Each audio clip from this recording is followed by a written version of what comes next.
तेवढ्या 24 रुपयेवाल्यानं वाजवत चालू केलं. वाजवायला चालू केलं तर आम्ही पण नाचायला सुरुवात केली. नाच कोणा नाचत होती सगळी. नाचते तो तेव्हा शाने येतो ह्यो याला इकडे ढकलून तो त्याला तिकडे ढकलतोय. असलं नाचणं आमचं. काय बोलायचं आता, जाऊ दे. म्हणून नेसणं कुठं नेत नाही. सगळ्या कार्यकर्त्यांनी मला पकडलं तर सगळ्यांनी गोळकाच घातलं. आणि गोळका घातलं तर वर फेकायला लागले. तर वर फेकायला लागले तर गेलो असा वरून सगळे एका सेकंदात बघून आलो बघा. आणि परत नाचायला सुरुवात केली.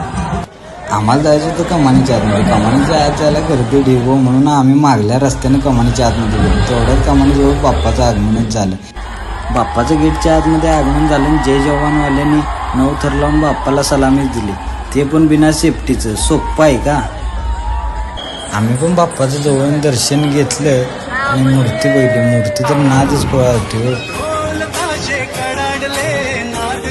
पुन्हा एकदा दर्शन घेतलं ना आपल्या कार्यकर्त्यांनी शोधली तर आणि